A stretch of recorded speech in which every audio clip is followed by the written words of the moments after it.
And I'm Zachary, Associate Professor of National Security Affairs at the Naval Postgraduate School in Monterey, and also a historian, an international historian. Today we're going to look ahead to the future of history. And I'm going to speak specifically about international history, which is the study of the causes, conduct, and consequences of war. And then Marla's going to broaden the discussion by talking about other subfields and the profession as a whole. Now, normally I would start a talk with a joke, but since I'm talking about war, it's a very difficult subject to joke about. Case in point, you may remember the controversy surrounding the filming of Good Morning Vietnam. I understand that when the agent of Robin Williams called him up and said, "Robin, we want you to star in a comedy about Vietnam," he answered, "I'm not interested, but call me back if you decide to make a musical about the Holocaust." Now, discussions of war can be extremely emotionally charged, with good reason. And perhaps it's not surprising that that is also true of the academic study of war. So I want to identify one major problem in our profession that is emotionally charged surrounding international history, and then offer one possible solution.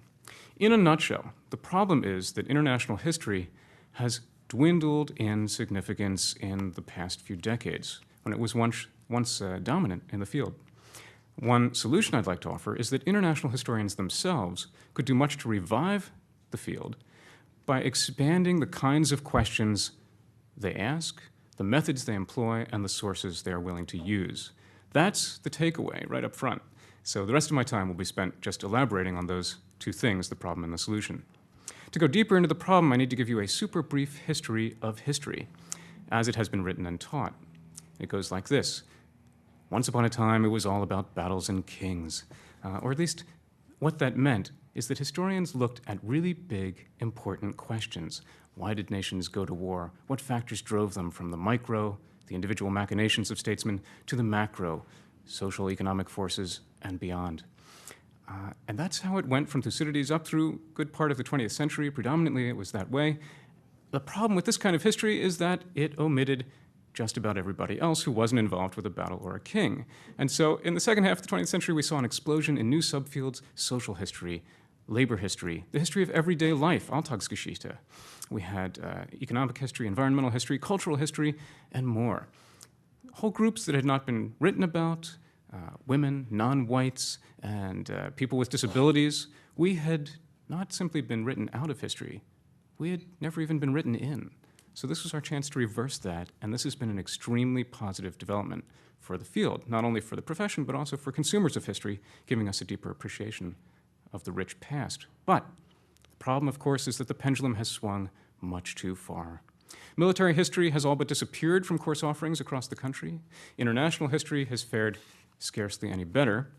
To spare you all the gory details, to give you some indication of how charged it has been, frustrated at their marginalization from the mainstream in a profession they had once dominated, a group of international historians broke away from the American Historical Association to form the Historical Society.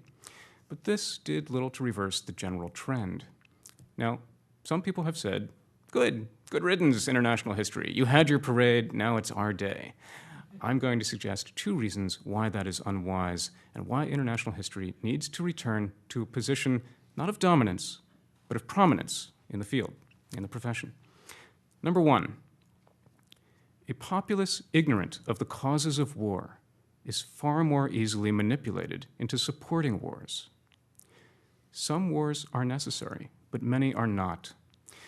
Having the wisdom to distinguish one from the other requires knowledge that can come from grappling with the big questions in international history.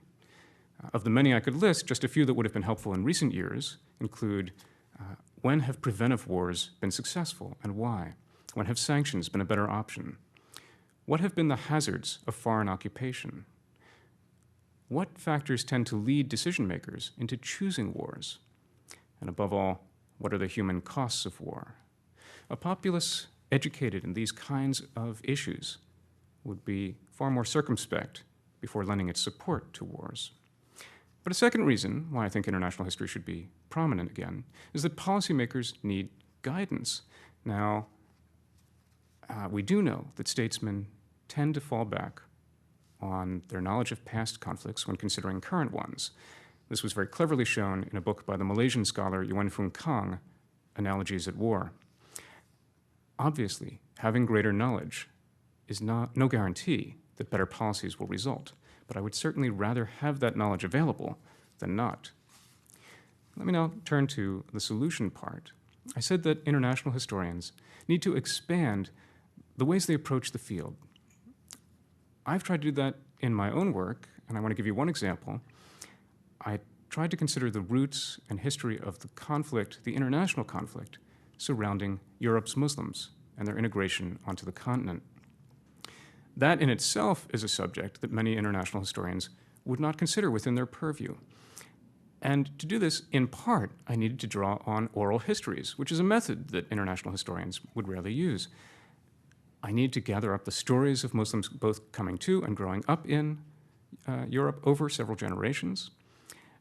Now, the survey data on which some research had been based showed a deep and widespread anti-Americanism inside Muslim Europe.